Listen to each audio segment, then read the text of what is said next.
Hello and most welcome to 1832 of the Heidegger series. We will today continue where we left off in 1828 with the article Revelation 21:1, 22:5, an early Christian locus aminus by Fergus King.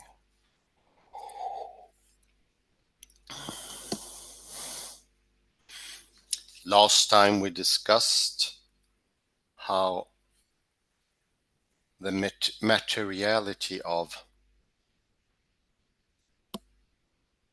luxury, delight, come in to create the spiritual calm realm of ataraxia, locus aminus, and locus sanctus.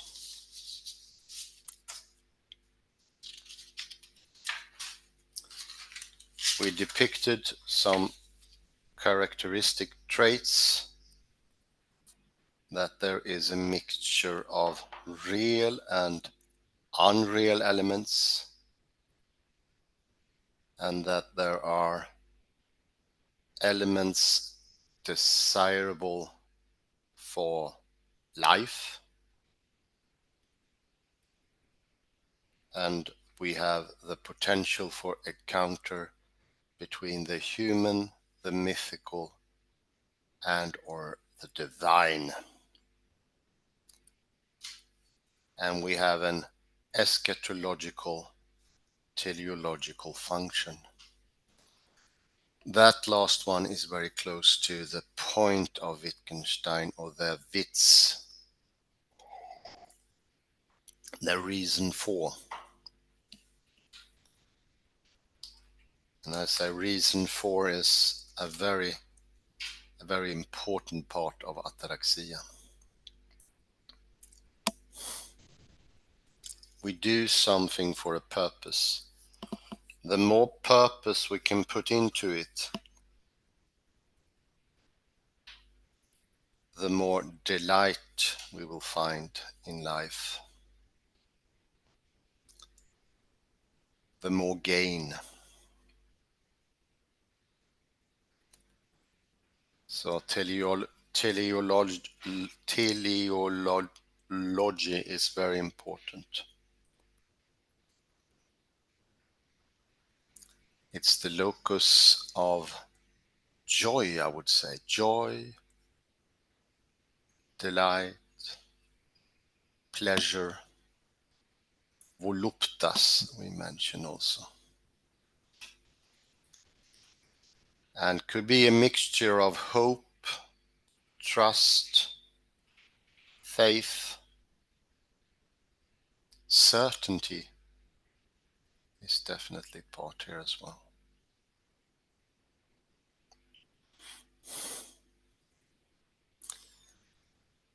There is often mentioning of the city. We mention the New Jerusalem earlier in the text we've been reading in the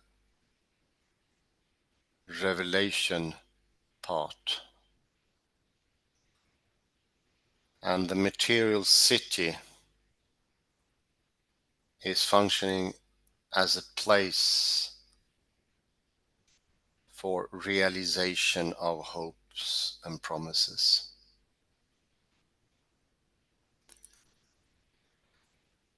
I think in the beginning we need something coarse and material to start our hopes with. So Rome can well function as a departure, or first goal, maybe better, of our wishes for something more delightful, more happy. It is like wishing for the sun, the warmth,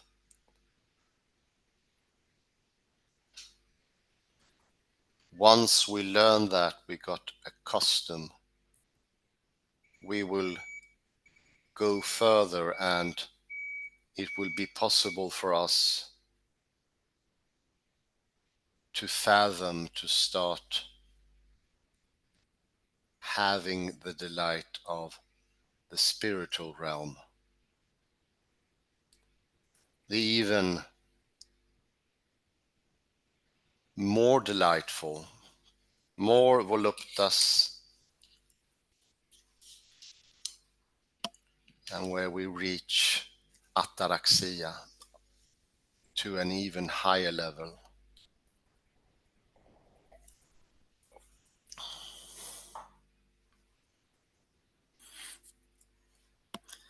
I think all these elements are in some way real, having reality to them, because we can wish for them. They are part of the language game. Fergus is here pointing to the mixture between real and unreal.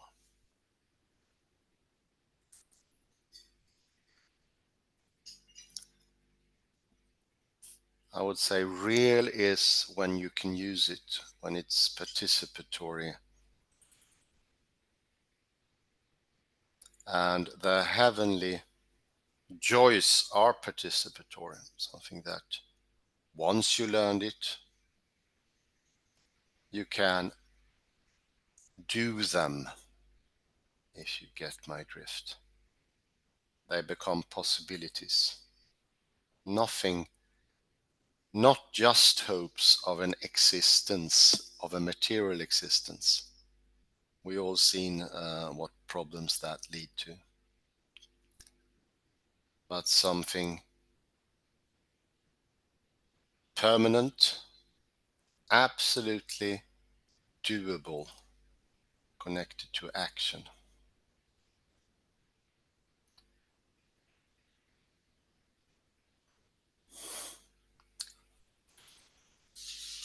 So we can continue where we left off.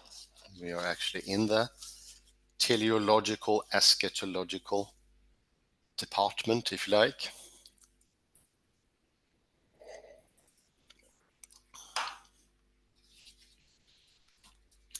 Very fitting.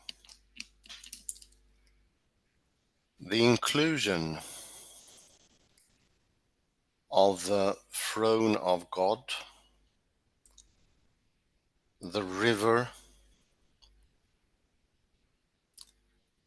and the tree of life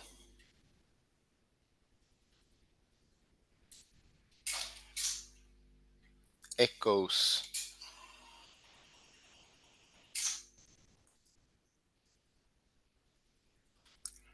traditional understandings of Eden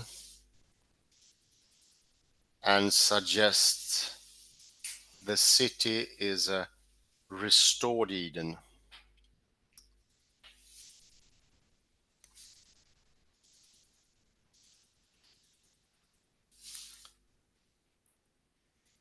Ritualized forms of these items were also present in the temple.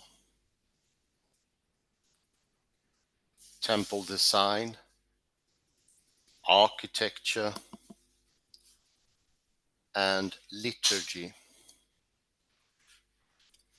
present to the cosmic order, including the Garden of Eden and Paradise.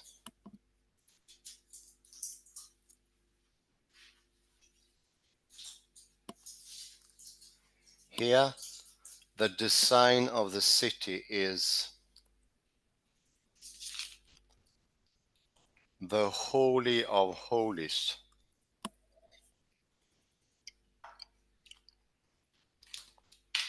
and therefore no further simulacrum is needed.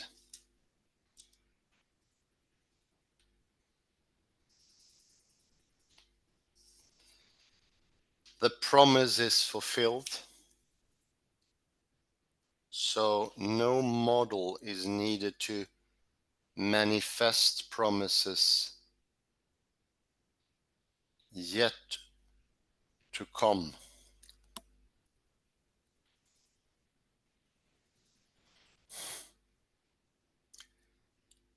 The features of the city thus embrace a teleological or eschatological function.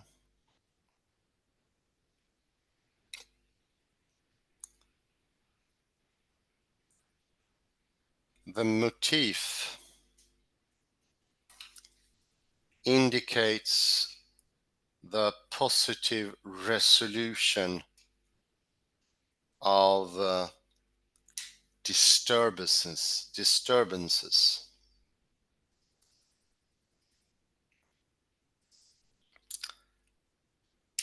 and those aware of the scriptural and temple traditions, fulfillment of the promises of God in the end times.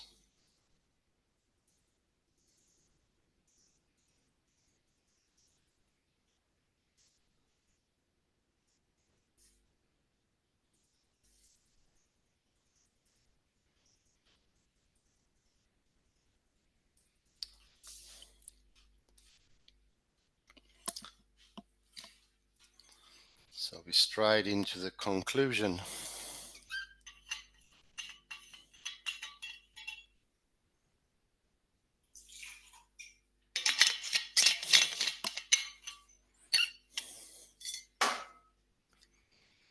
If the locus aminus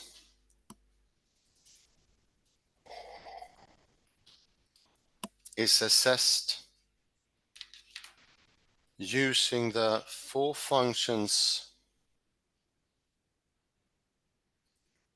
of unreality, desirability,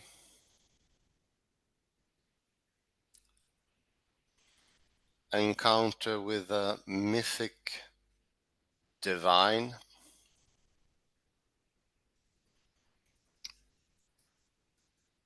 and teleology,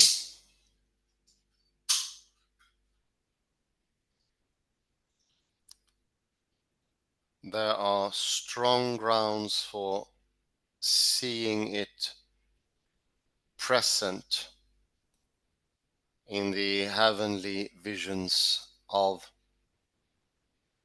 21:1 and 22:5.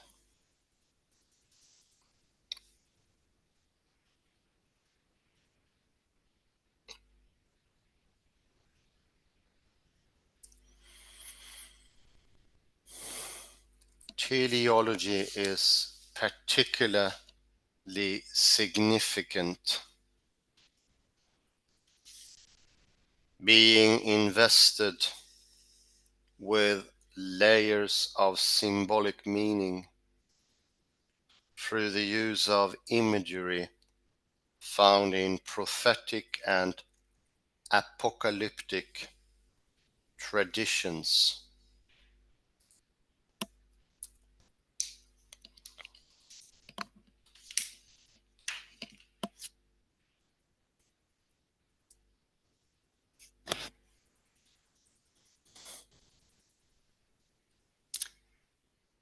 Yet the recipient does not need a knowledge of this detailed imagery to pick up the teleological promises manifested in the visions.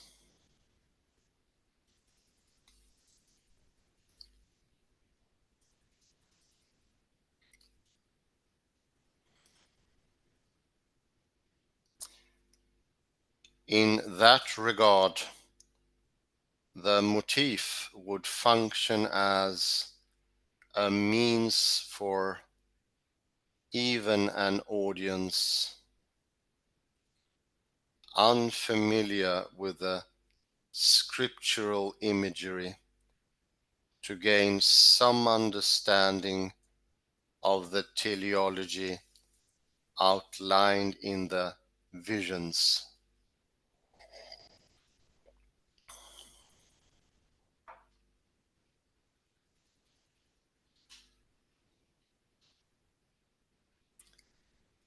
And perhaps an introit for them to the deeper significance of the prophetic and apocalyptic traditions.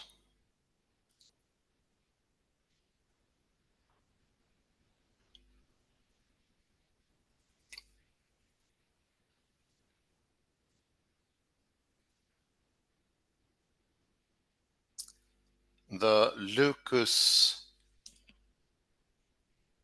aminus will thus function as an interpretive lens, enabling a deepening of understanding by engaging with the symbolic layers added to the core elements of the motif.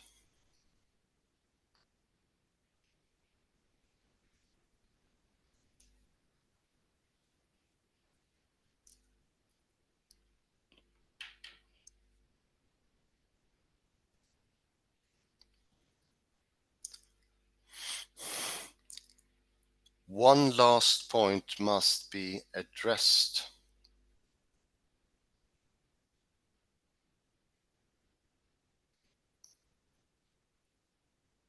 In many cases, the lucus aminus motif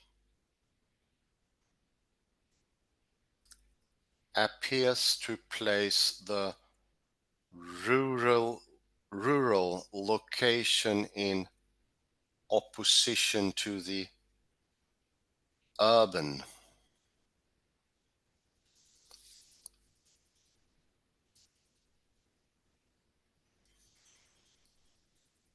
Does then the combination of urban and rural motifs in the visions of the New Jerusalem set them apart from the conventions of the figure?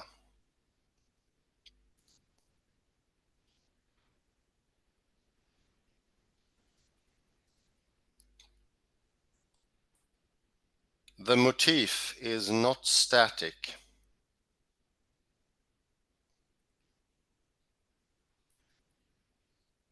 This can be seen by tracing the changes that occurred between Virgil and Statius.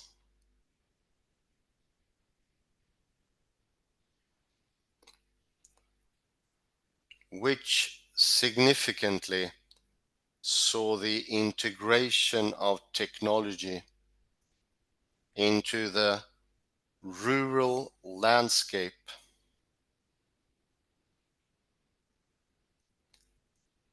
never mind its longer history.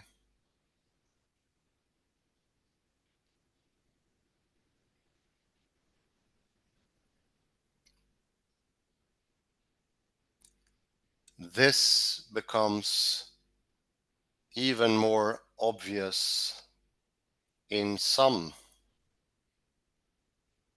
but not all,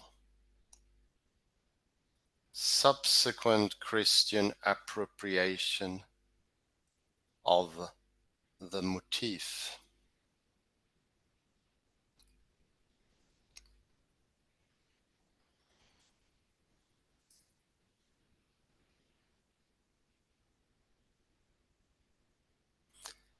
While writers as diverse as the desert solitaries of Egypt,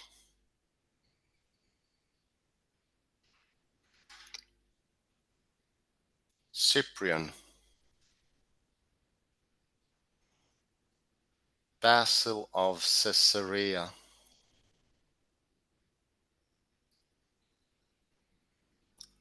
Apocalypse of Paul,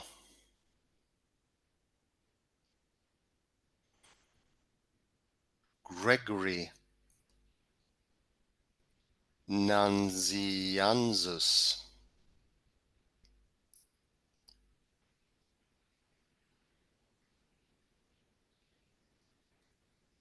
Epiphanius,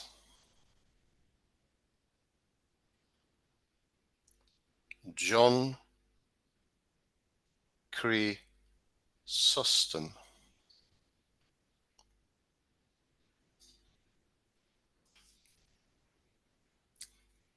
and Eucharius, adopted to indicate serenity.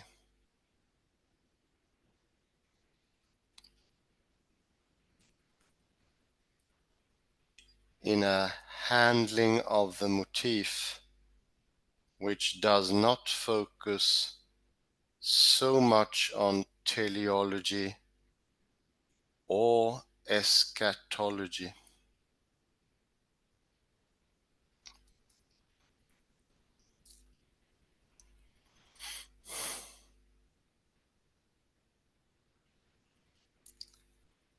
Augustine's De Civitate Dei is a significant example of writing that blends the locus aminus, inasmuch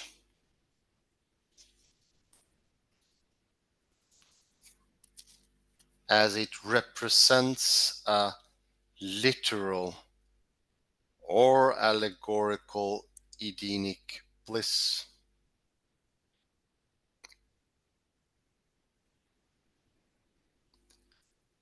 with an urban setting, as do Tyndale's vision,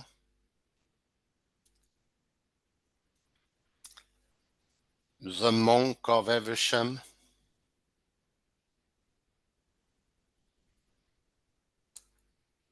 Thurkell's vision,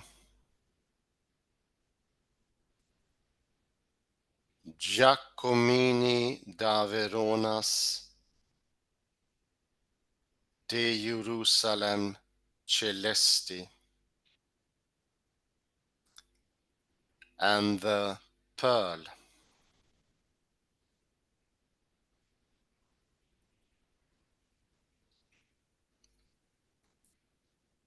All of these mix urban and rural elements.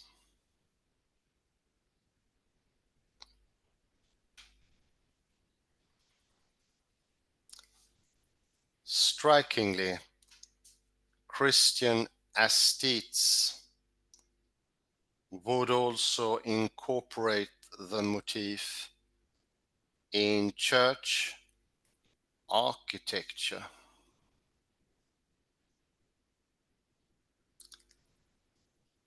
A concrete, so as to speak, manifestation of the fusion of technology and the locus aminus.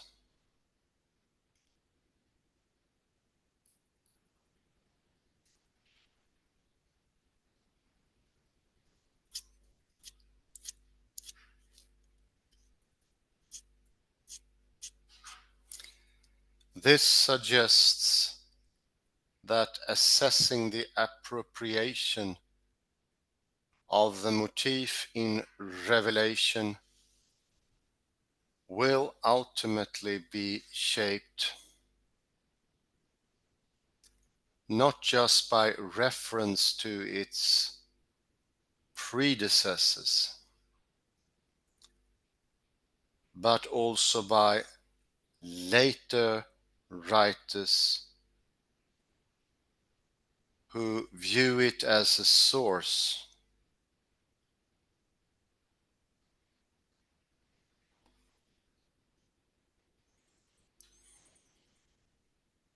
and predecessors for their own versions of the locus aminus.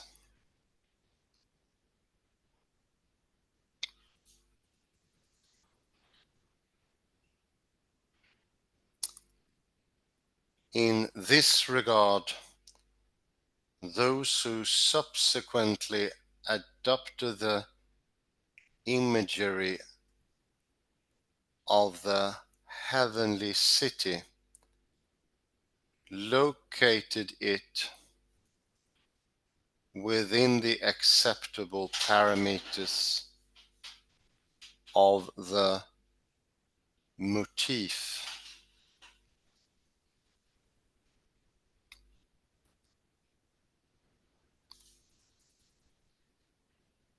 The images contained within Revelation occupy a pivotal role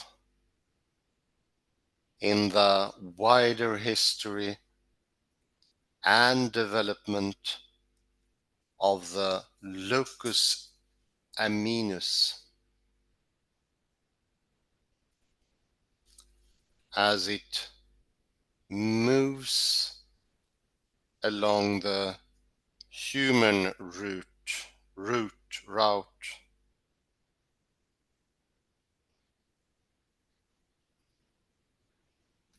from Eden to the city of God. What a poetical ending.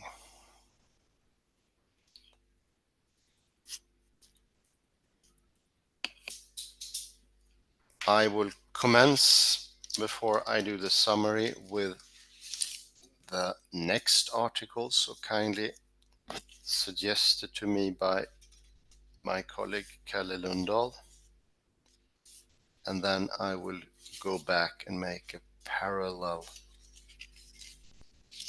summary.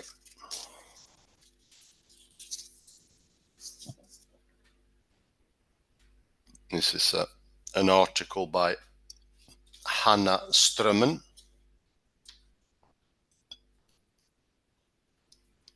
The Politics of the Beast. Rewiring. Revelation 17.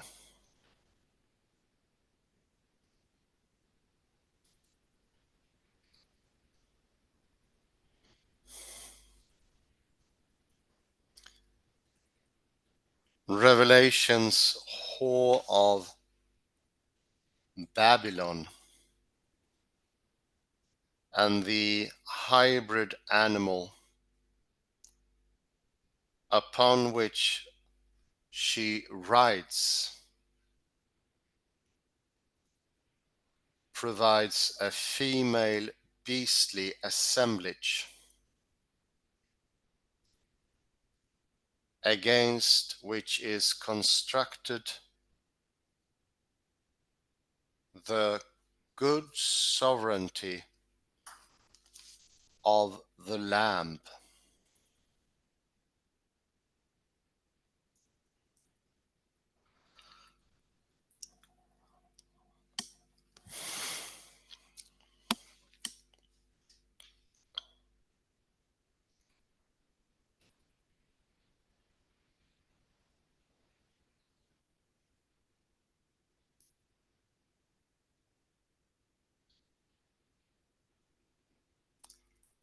Derrida's thinking of animality and sovereignty indicates how the human political realm carves out its sovereign position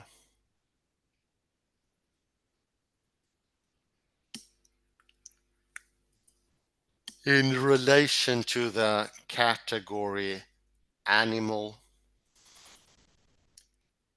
and in reliance on a reason of the strongest.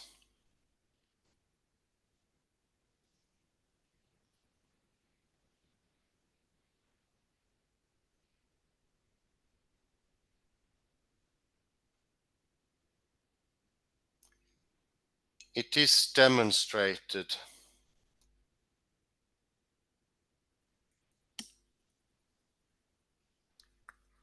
that Revelation's construction of a good and innocent sovereign lamb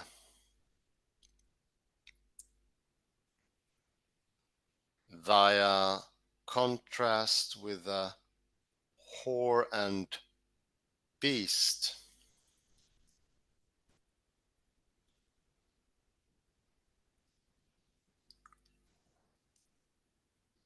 collapses due to the complexities of the two rival animalities.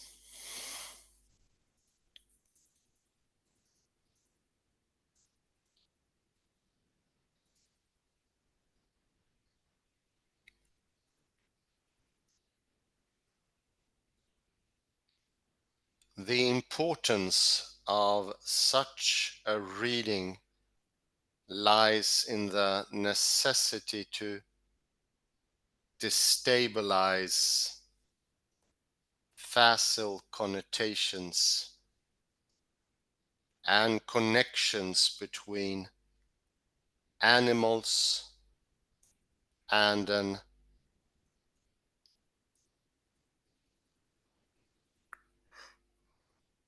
other beastliness that must be violently conquered.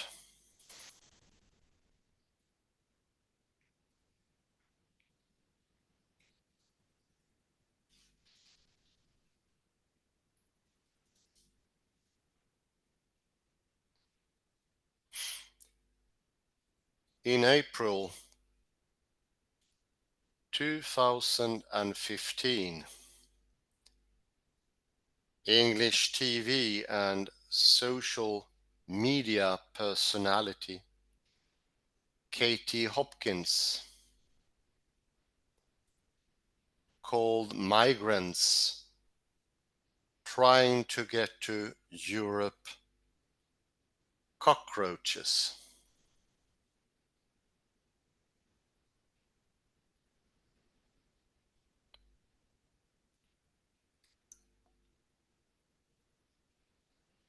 And in November 2015, English newspaper The Daily Mail published a cartoon likening refugees to rats.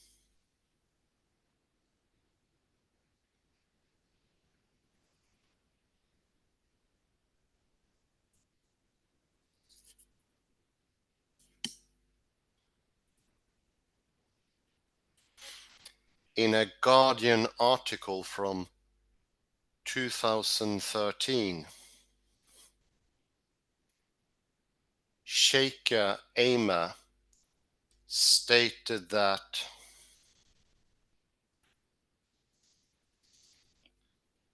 he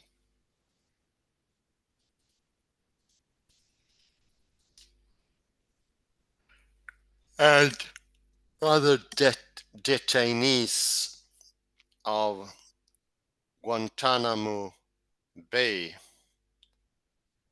were treated like animals.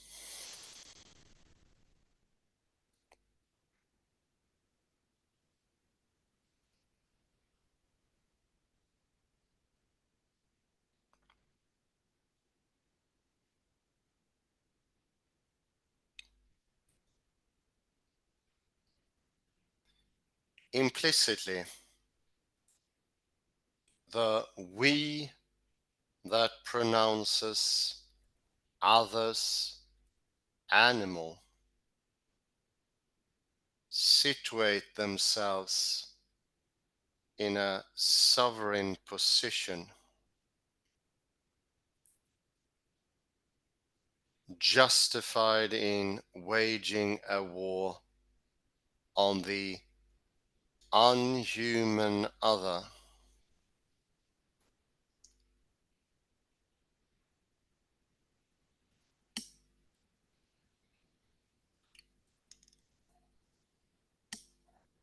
The use of animals to denote negative characteristics arises out of centuries of reliance on a distinction.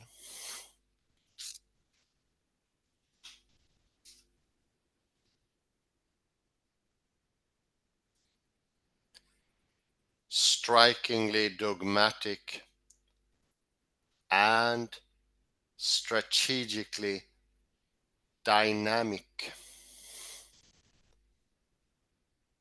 between what is human and what is animal.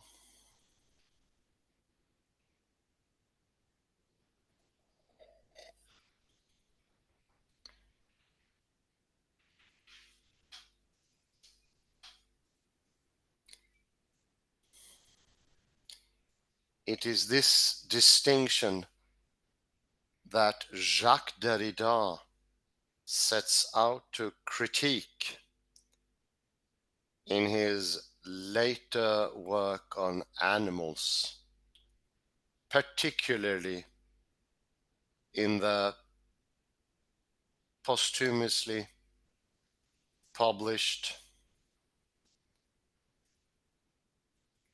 The Animal That Therefore I Am.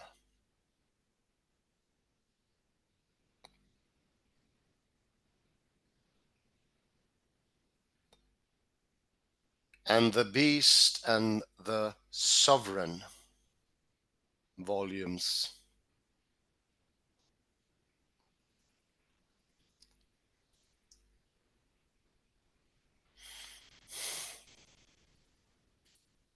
Derrida argues that thinking in terms of the animal as absolutely set apart from humans is a way of legitimating the violence done in the name of a human sovereignty.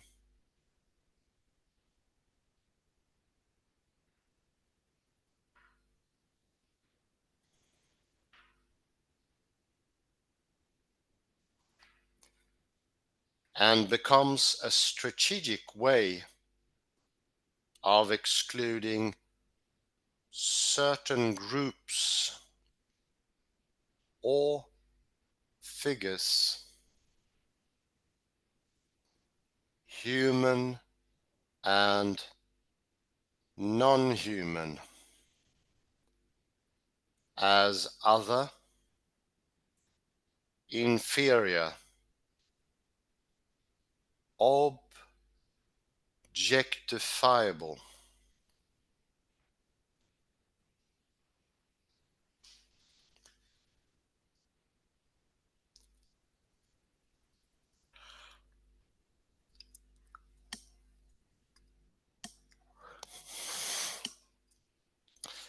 One of the most influential texts to use animal imagery to construct good sovereignty against an animalized, or rather beastly, other, is the last book of the New Testament,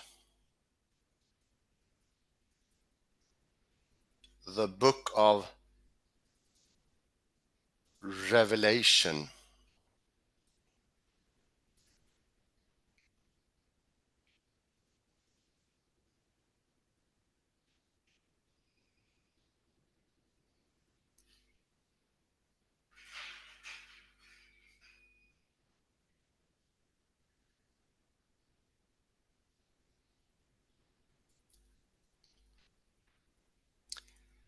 In particular,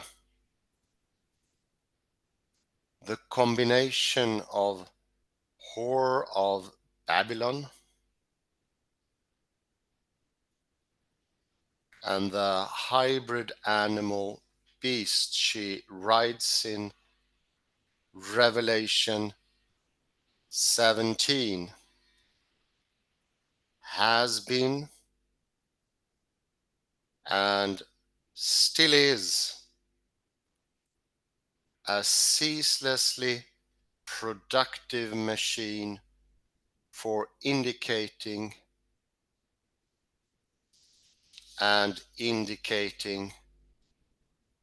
political evil.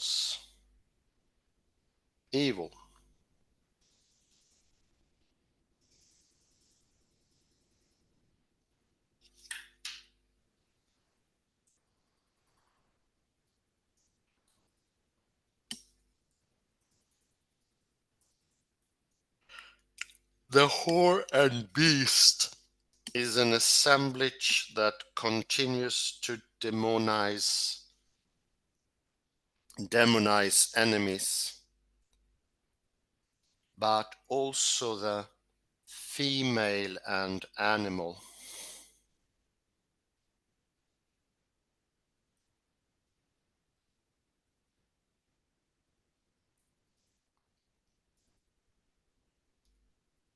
As Steve Baker points out, in examining the animals that inhibit culture, it is noteworthy that they seem to have little to do with real living animals.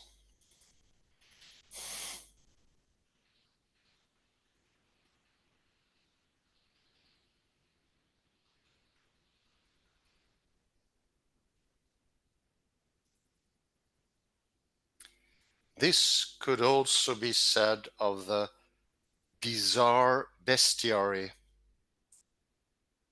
in Revelation. Nonetheless, I share Baker's conviction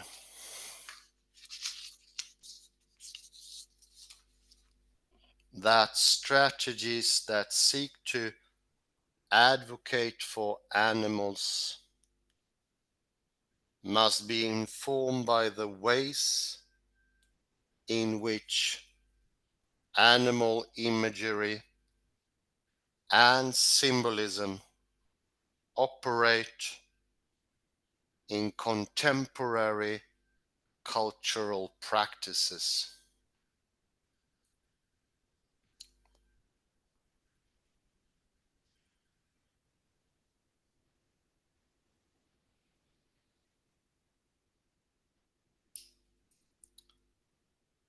I would add that often such contemporary practices are grounded in ancient and obstinate perceptions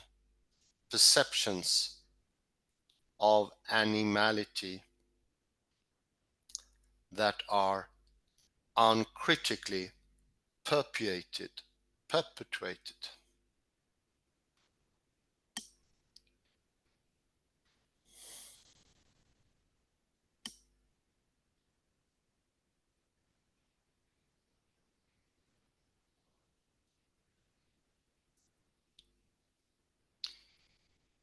In this article,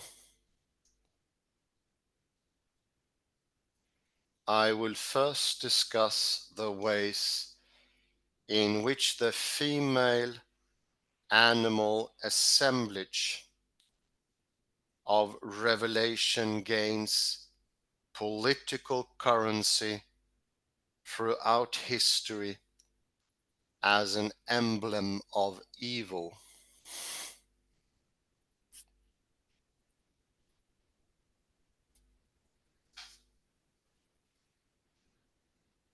Turning then to Derrida's thinking of animality and sovereignty, it becomes clear how the human political realm sets up a sovereign position to carve out a space of power in relation to the category animal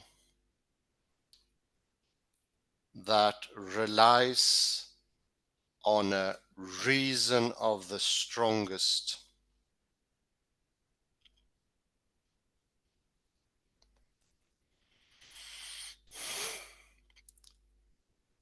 Resisting this reasoning, Derrida attempts to think a deconstructed sovereignty.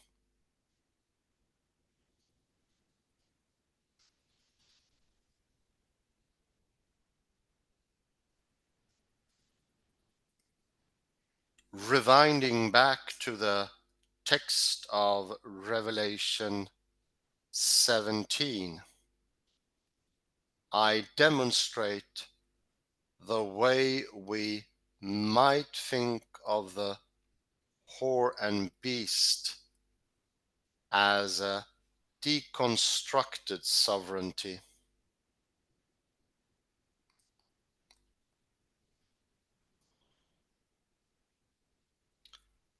Ultimately, I show that the construction of a good and innocent sovereignty against an evil, beastly sovereignty collapses, and the beastly figures take on a more complex visage.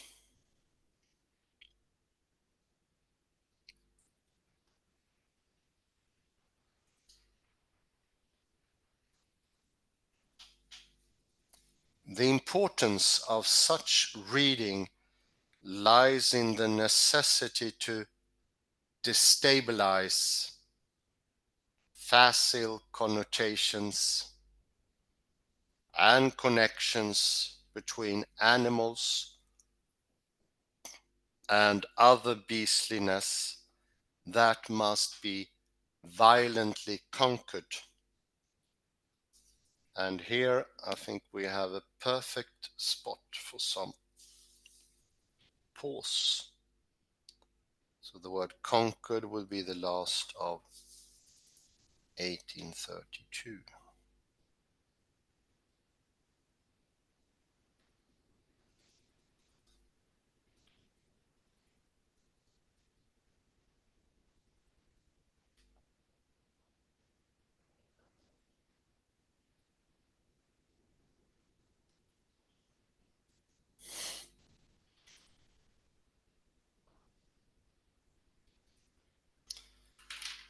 And I'll be taking the liberty to go back to, oh, thank you very much, the previous text. Very good, Kalle.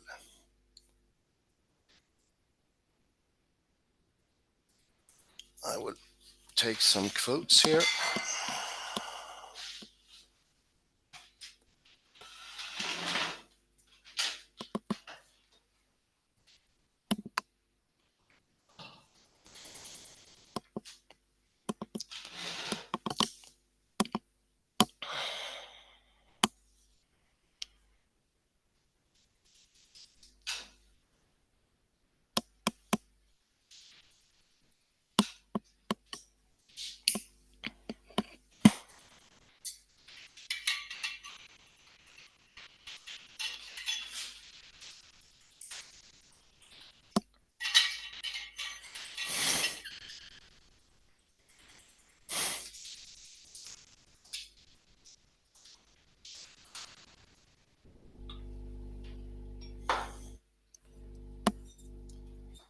we can go to page, let's see. Well, the last page, the one we have here. If we just go up a bit and have a look at the first column there. Yeah, exactly. I would start reading from the previous page, but you don't have to. We're talking about the design of the city once more. Here, the design of the city is the Holy of Holies, and therefore no further simulacrum is needed. The promise is fulfilled, so no model is needed to manifest promises yet to come.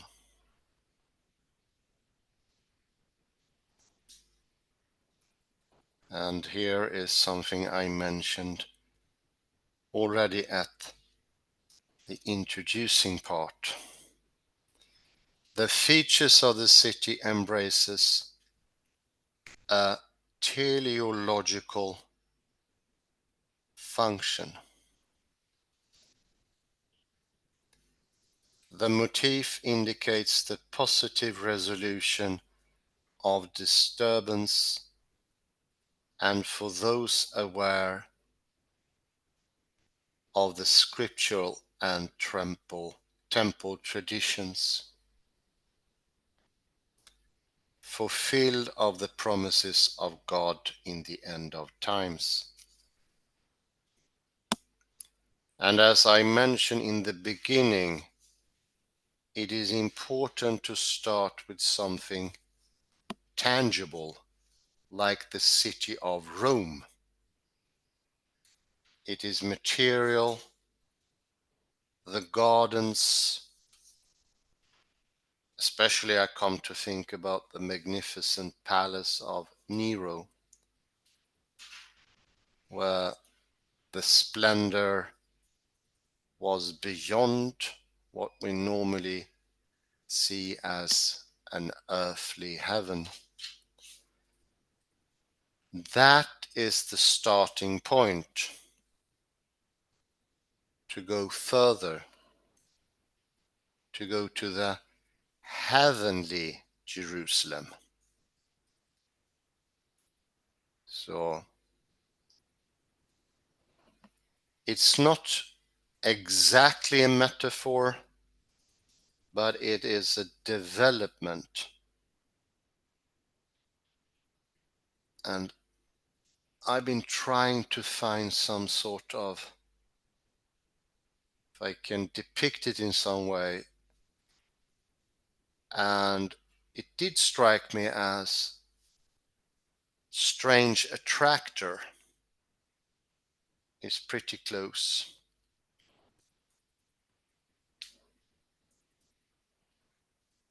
You who have followed this series, we are now in the 1800s. You know that we often spoke about chaos theory, strange attractors, which is the stable point in a maelstrom or a galaxy. But be aware, it is not a physical point, at least now not when it is doing its work. It has become, if you like, not of this world anymore, but still that is the very thing that creates a galaxy or a maelstrom. And I would say also the heavenly Jerusalem And the disturbances we need, the molestations, or you can also call it input, that's the material whore of Babylon, oddly enough, that makes it possible for the galaxy of the heaven to be real.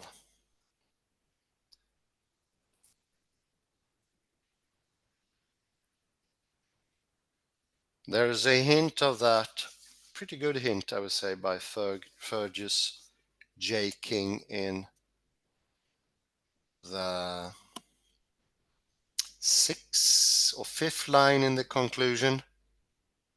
It's the fourth. Teleology is particularly significant,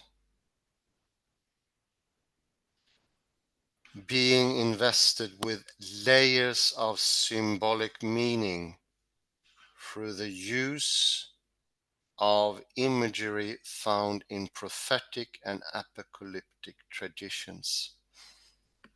So these prophetic and apocalyptic traditions are the input, so to speak, the disturbances. They are the investment. I think that is pretty spot on to describe a chaotic system.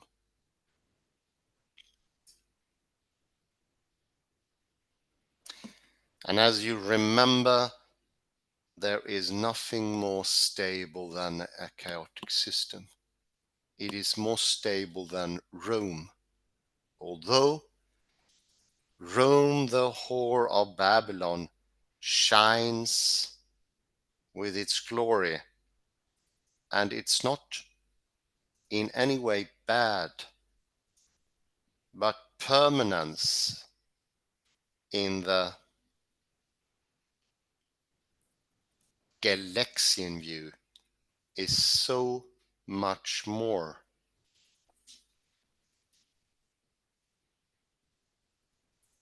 There's no comparison, but we human beings, for the teleology, we need a comparison to start out.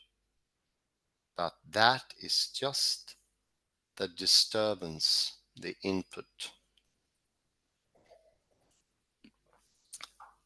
And I'd say the end product is the locus aminus, the ataraxia, the voluptas.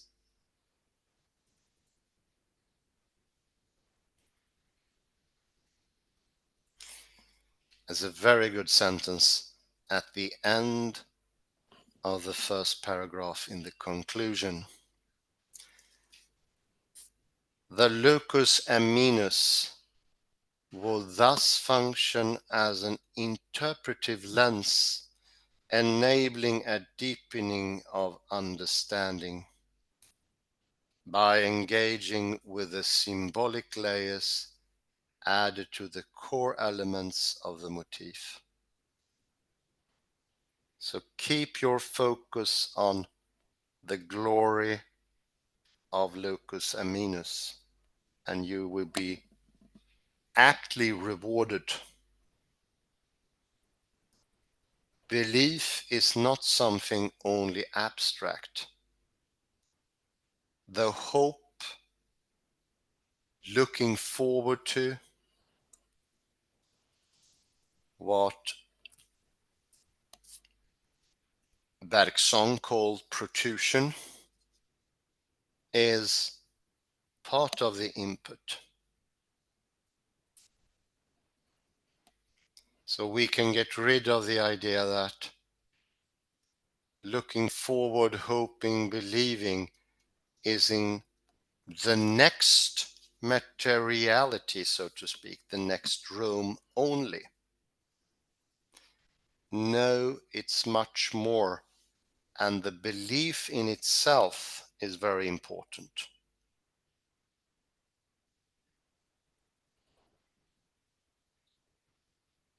And I'd say practicing belief is of utmost importance. Physically, thinkingly, and really meaning it every day, every moment.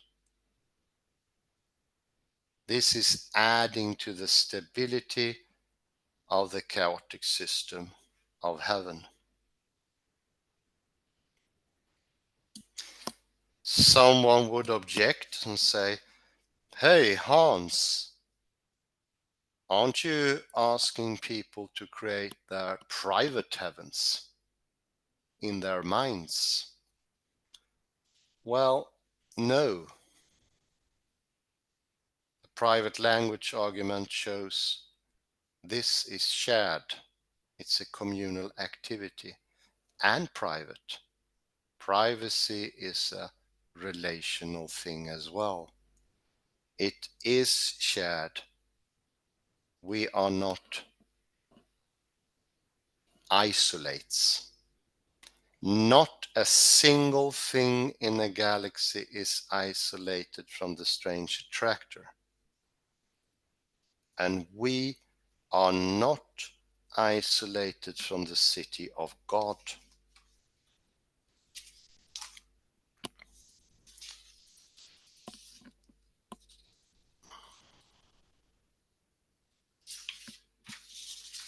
We can make a comparison to put it more to the floor in the article, the next article by Hanna Strømmen. Sorry for jumping between the articles, but I think her depictions of evil as animals do also function as a sort of input or a strange attractor or disturbance. And here, at least initially, they are not creating the heavenly realm, but instead demonizing.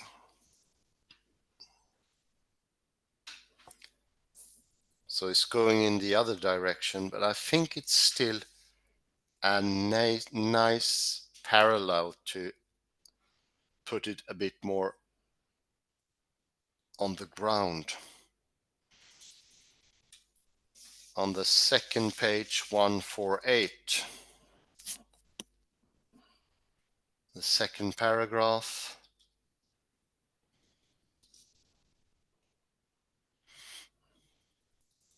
In particular, that is the second sentence of the second paragraph.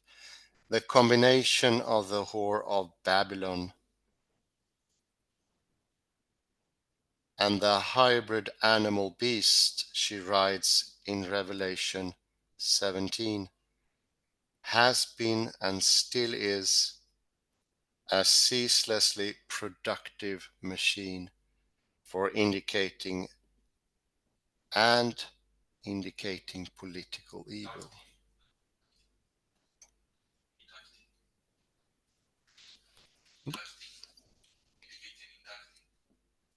Indicating, I think, but I'm not sure, yeah. Maybe indicting.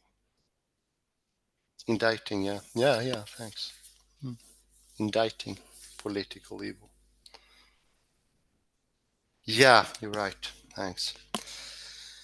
So this is, well, on the negative side, this is the input that creates a sort of stability in the chaotic system to indicting and indicating evil. Chaosphere, I think, can be very helpful to understand that there's things beyond the physical, which is of the physical, but goes much deeper and wider. Every little part of the galaxy, if you take the Milky Way, is material,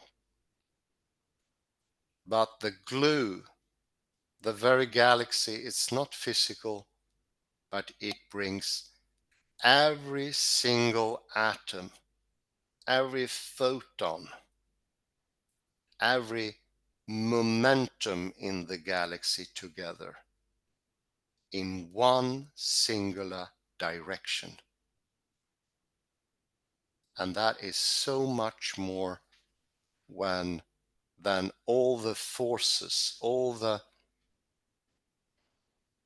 individual forces in the system. That's the glory of a chaotic system. So even though it sounds funny, you can see that the hope, the belief, is a sort of a butterfly flapping its wings. I leave some time here to my dear colleague Kalle to come in. More than welcome. Thank you. Let us return to Fergus King, page 180. It's the previous page.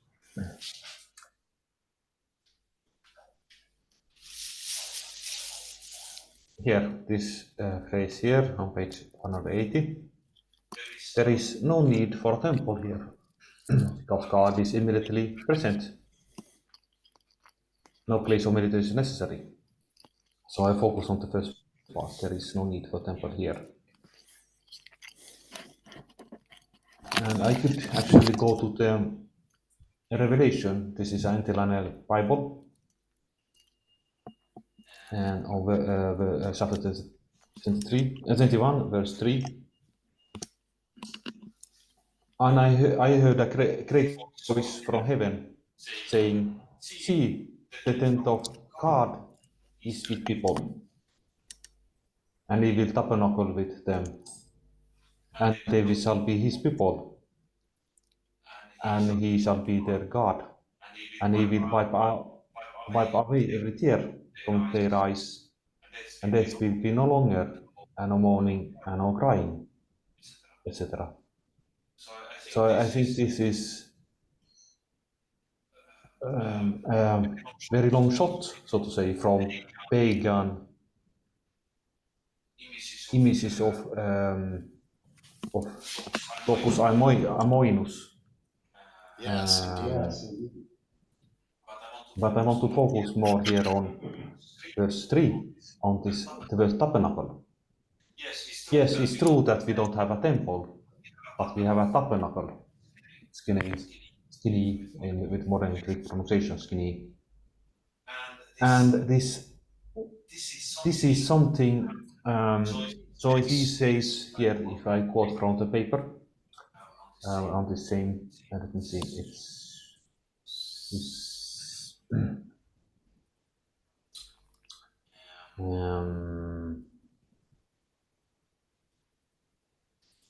what's this first paragraph here?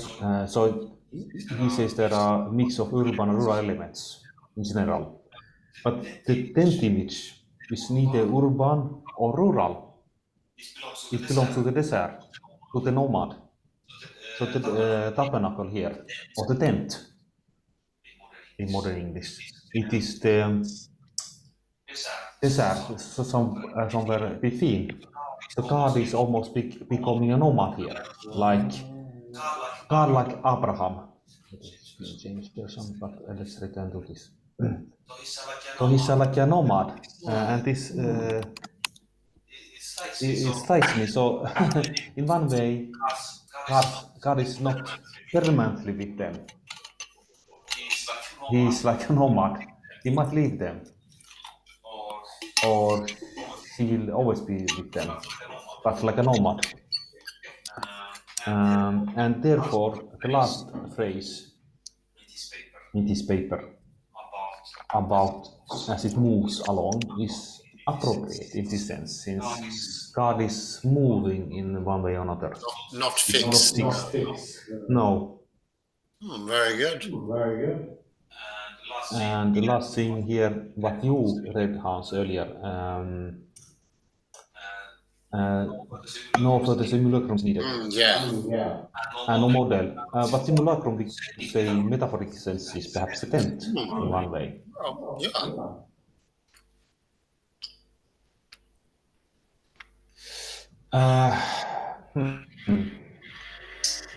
So why does John want to return to this nomadic image of God? Is for John, perhaps it was the image, perfect image of locus aemulus, God like Abraham, or before the permanent temple was constructed. It could be. It was perhaps image of closeness. And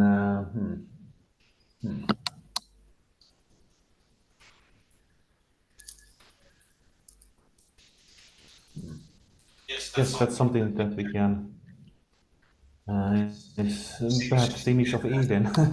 The image. Post-Eden. Post-Eden. Okay. Somewhere. Yeah, It's not yeah, Eden. yeah, In yeah. Eden, you wouldn't probably not need it, but it's post-Eden. Okay, yeah. Perhaps. So this is image of perhaps the Abrahamic state when God was Abraham's Oh, friend. yeah, yeah. Walking his path, so to speak. Yes. I like it with the nomad because it takes in the movement. Nomad is constantly moving about, not fixated. That is also close to strange attractor. It's everywhere and nowhere. Yes, like the tempest in Florida, if you think it's a chaotic system, as you mentioned, that is very, very strong. Very, very the strongest force. Indeed, strong cross indeed. And when it comes to the galaxy, when every atom in the galaxy is gone, the galaxy would still be there. It is much stronger than Rome, so to speak, if you like. Let me now go to Hanna Strømmen, with your permission. So here, let me sort of focus on the word strongest. We mentioned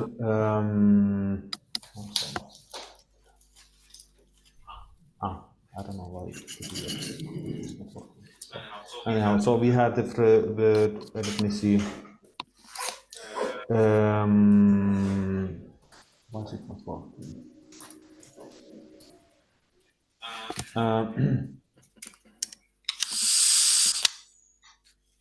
Is it on the stage?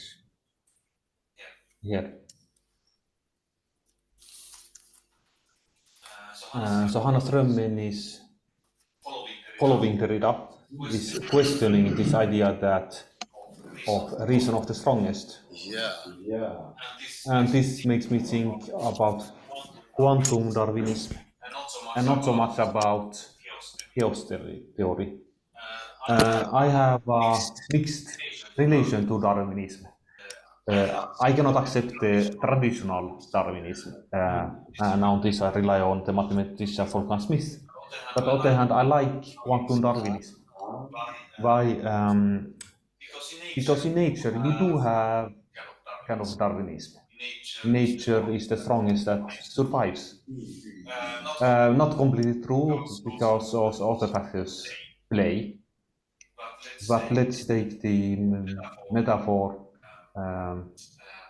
with Federer in the tennis Oh, game. yeah. By who is the name? Sir Roger Penrose. Thank you, Sir Roger Penrose. That the strongest or the most able player wins. It's a kind of Darwinism. Yeah. He explicitly mentioned this. The strongest possible move of Federer sort of wins even the internal Darwinism when you play. So I don't know if it's relevant here, but I do believe in quantum Darwinism in one way. in modified sense, we have to, of course, define what it is. But in this with Federer game, I think it works. Yeah. Yeah. And it would work even better if it was a boxing game, of course. Oh yeah. Oh, Yeah. so is still the observer who, so to say, creates Oh reality. yeah. Definitely. Absolutely, but it is the strongest observer, to be more precise. You can compare it because it's the strongest vision in Federer that makes the move. So he needs to have the, if you like, now I'm stretching the concepts. Bear with me. But what he wants, his wanting power is very important. His lust, if you like, voluptas for the best, Stroke or the best serve, if you like. So that will be so important what he wishes for. It makes all the difference. And if he can see heaven, he smashes and serves, it will be so much better. The difference is immense, and it's usually what in this elite level takes the to make the winner instead of the one who loses the game is the intention here to see further, to see heaven, so to decides everything, and it's real as well. Your input, your wish is the strongest part of reality is the strange attractor, or as you say, what makes you your choices or your options to survive in quantum Darwinism, if you like. well, in every language you can hear that somebody's gaze kids, and so in this case it would be the strongest observer. Yeah, My reinterpretation of the image. But okay, this is a little bit off topic, but still very important, I think. So let me only finish this. Let me see. No, excuse me, far too long. So this is the she promises. Hannah Strømmen promises. I show that the construction of a good and innocent sovereignty against an evil, beastly sovereignty collapses, and beastly figures take on a more complex visage. I think this is a very high claim by Hannah Strömmen. So I want to see if she really delivers what she well, promises. I hope so. Oh, I yeah. don't know if I hope so, but No, let's see, let's see. let's see. This will be a cliffhanger for the next time. Very good. Also mention, I'm happy to see Derrida coming back. Thank you very much, Kalle. Should we? Thank you very much for participating, Kalle Lundahl, for your good comments. Very thought-provoking, and let's see if she delivers. Thank you, everyone, for participating. Have a very nice morning, day, or afternoon. Bye bye for now.